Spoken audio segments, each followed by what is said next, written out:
You ask Tiger to calculate. This deals with finding the midpoint between 2 points.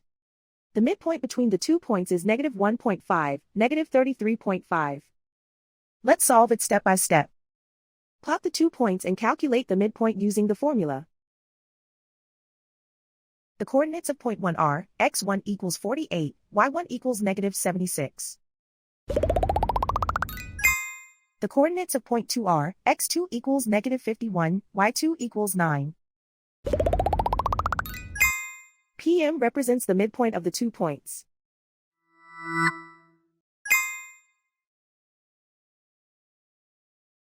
Use the x values in the midpoint formula to find the midpoints x.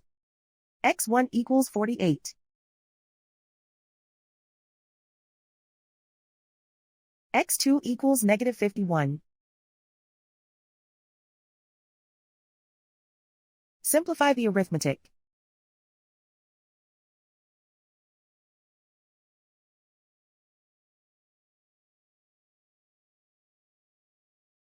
Use the y values in the midpoint formula to find the midpoints y.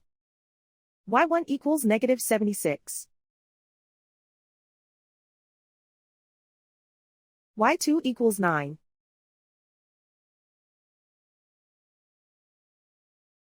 Simplify the arithmetic.